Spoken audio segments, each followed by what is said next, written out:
Wow. I love that song. And now, with that inspiration brimming in our hearts, I am here to talk to you about bylaws. Now, wait, I see some of you already drifting off. Um, Here's the thing. Uh, you know our seven principles.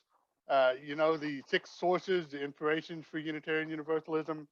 Their home is in the bylaws of the Unitarian Universalist Association, specifically Article 2 of our bylaws, which by design is very hard to change. So it holds some important stuff. The covenant between our congregations, of which the principles and sources are the most of it, our purpose statement, our non-discrimination clause, and our statement about freedom of belief. So thinking about changing any of that is kind of a big deal. On the way to talk about that, I want to share part of one of my favorite poems by William Carlos Williams, Spring and All. He's talking about spring and renewal, plants growing, and it closes with these lines. The profound change has come upon them. Rooted, they grip down and begin to awaken. A time of profound change has come upon all of us. A great turning, to use the words of the song. James Luther Adams says the Protestant Reformation introduced the idea of the priesthood of all believers, that each individual had a connection to the divine. He added another idea, the prophethood of all believers. If you believe in those five smooth stones that Laura laid out for us earlier, then you have the knowledge and the hope that the world is changing, the obligation to help the world change for the better, the optimism that we have the resources to help that change, the courage inherent in knowing that it is up to us as human beings to do it, and then the love, both the driving force and the method of that change. The way we change the world in a vital, lasting way is love. Adams says we have the prophetic power to come together to see and foresee the changes going on in the world, good and bad, and together to grow the power to control history, not be controlled by it. I think we're in a time of profound change, and it is time to grip down in our roots and begin to awaken. So where did that change begin?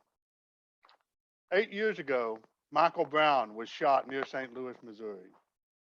What followed was a refusal, first by the black community, then of many allies, to accept the business as usual of what typically happens after one more black man is killed by the police.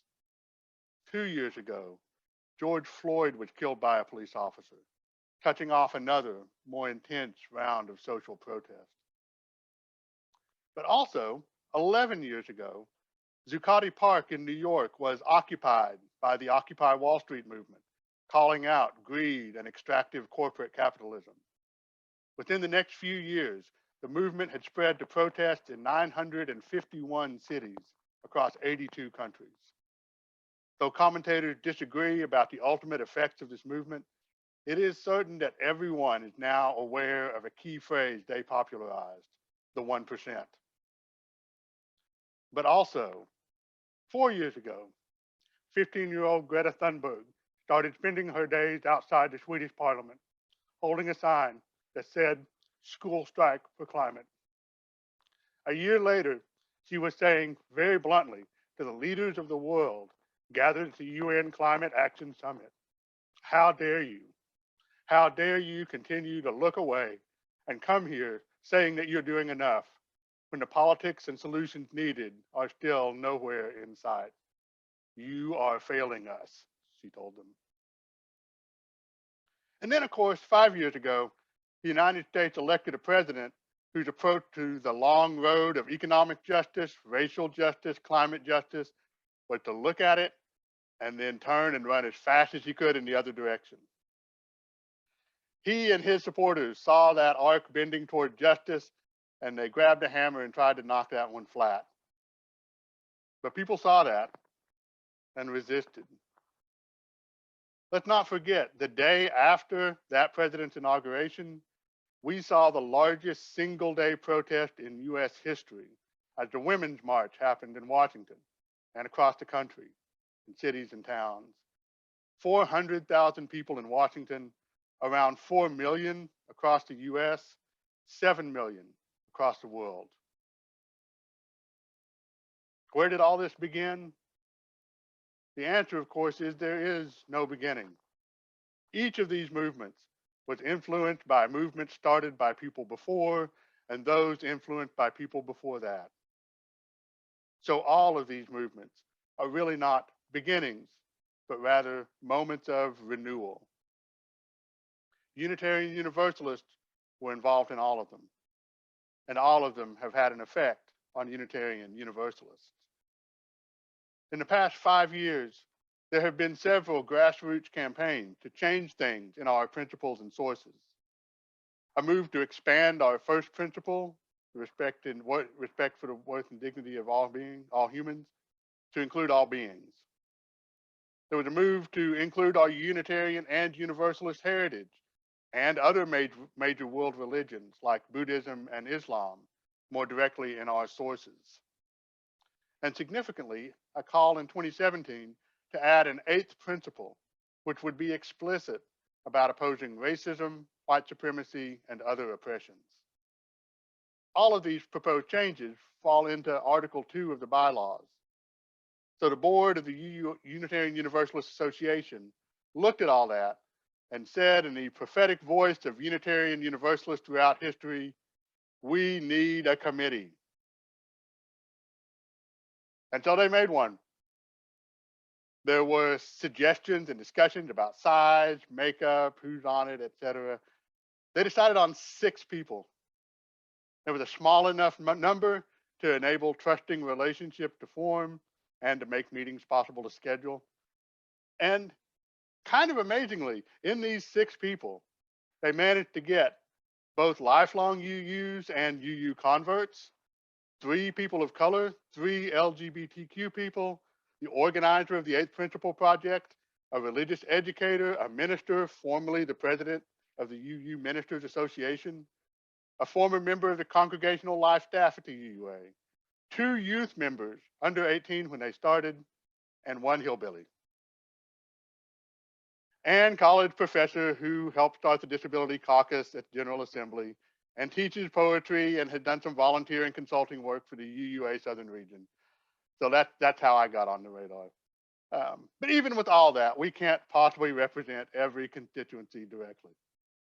So part of our job is to talk to a lot of people, individuals, ministers, lay people, theologians, historians, key stakeholder groups, such as the UU Ministers Association, the UU Ministry for Earth, DRUM, the diverse and revolutionary UU Multicultural Ministries, Black Lives of UU, the UU Mental Health Network, Equal Access to Disability Group, etc.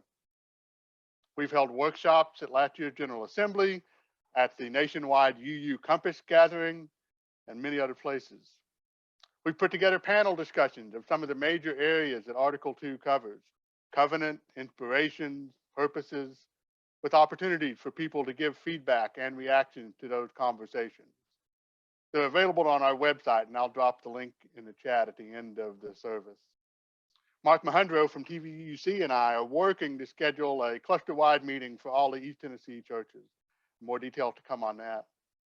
And we also have a general survey, and I'll put a link for that too in the chat at the end, and we'll email it out to everybody.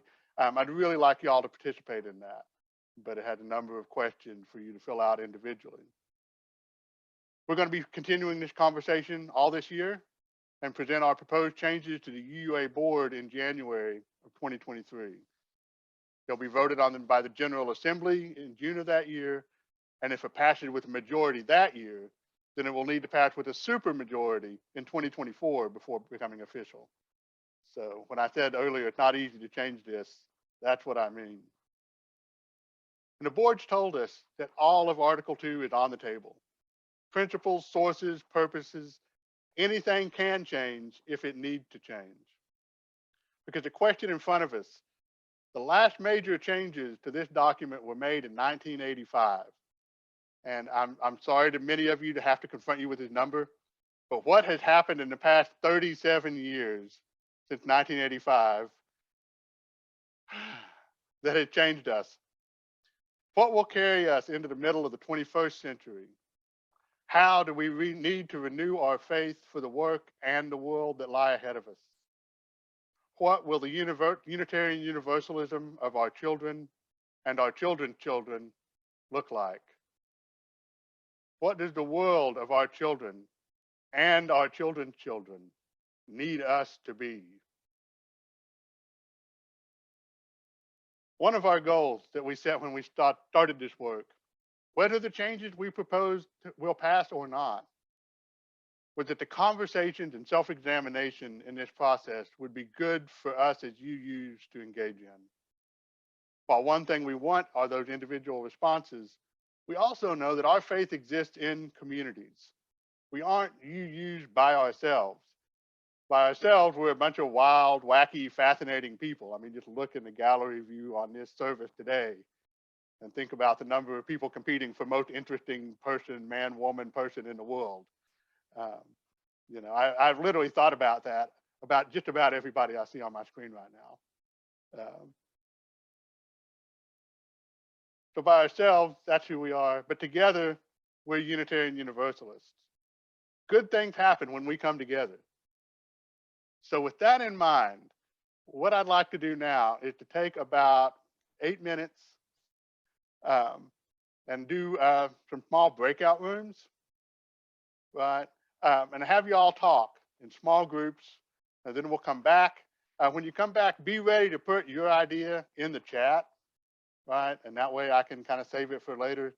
But what I'd want you to do in that group is to go around 1 minute each, 1 minute, share what language helps you describe Unitarian Universalism to other people, right?